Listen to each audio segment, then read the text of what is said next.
about 10 o'clock in Honolulu, 4 o'clock in New York. It is Thursday, 10th day of September, 2015, and this is the Daily Report for Gold and Silver. We have the precious metals complex as a whole trading moderately higher, with gold currently trading up about $7 on the day.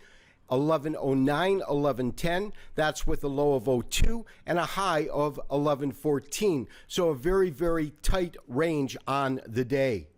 So traders, with this most recent move in the market, moving gold back up a little bit out of what I consider to be a critical danger zone, and I'll point that out in a second, I do want to try to make some sense out of the most recent moves that we have seen. First of all, when we look at our weekly chart as we are now, absolutely no doubt, we have had 3 weeks, 3 consecutive weeks of lower pricing. You can see that right in here. Now that, of course, is following the market hitting these lows at approximately 1080, right in here, and from 1080 moving up roughly $100 before finding some real resistance at 1171. So the question is, we've had a rally, we've had a correction to that rally.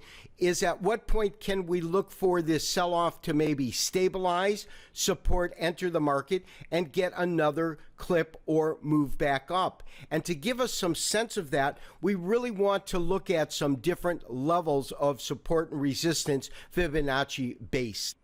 And to illustrate that point, I've gone ahead, I've put up a daily chart with a couple of different fib levels. I have reversed the color so that it is a little bit easier for the eye to see, but we do have 2 different levels here, one from 1232 going down to the bottom at 1070, 1072. The other one is the same thing, 1072, and it is from this top here at 1171.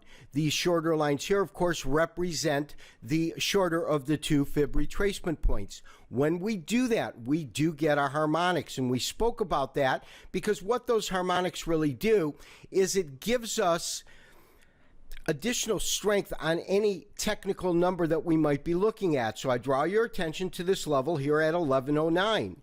It is both a 23% retracement as well as our 38% retracement of these 2 different fib sequences. Therefore, it's a pretty important number.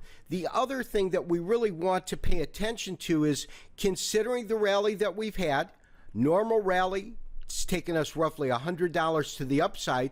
A logical correction, meaning if we are still in any kind of a bull run, would take us to as much as the 1109 area, but much more of a decline would negate any kind of bullish models. This model can still look to have a rally, a correction, and a subsequent rally again like that.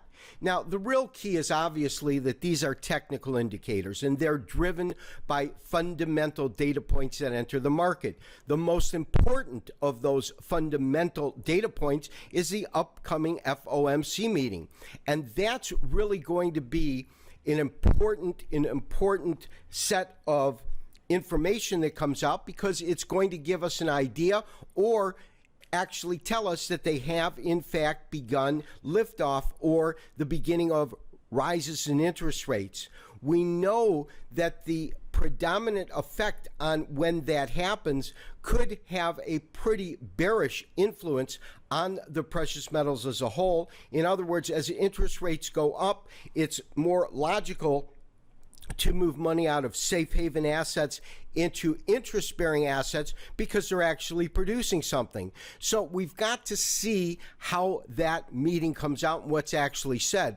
But on a technical basis, as long as we start seeing closes above roughly this 1109 area, we could still see this bullish model in play. However, all bets are off if the market really begins to drift lower, because if it drifts much below this 1109, we've got to look at different levels to where that market could go to. And to do that, I'll pull up a different chart.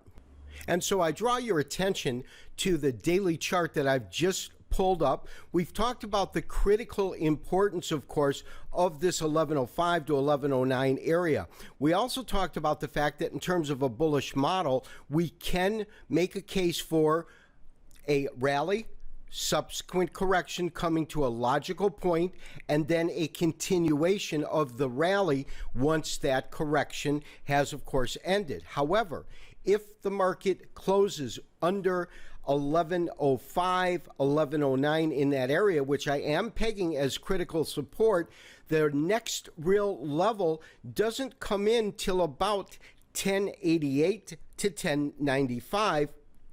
And that's based upon a 76% retracement. Of course, this is just at 75, but we're only a couple of dollars in terms of a difference in price.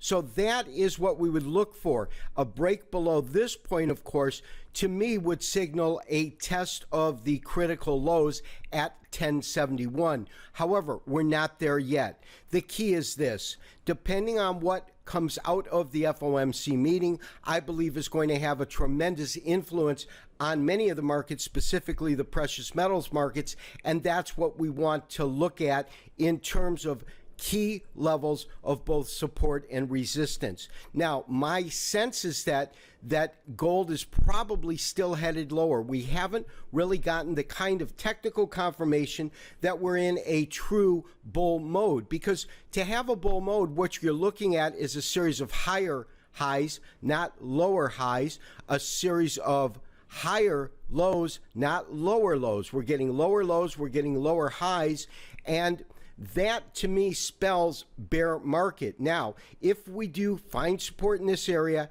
and in fact we breach these highs at 1170, then we can begin to look at some bullish models. But up until then, we have to be under the assumption that the precious yellow metal could continue to be under some moderate to fairly strong pressure to the downside.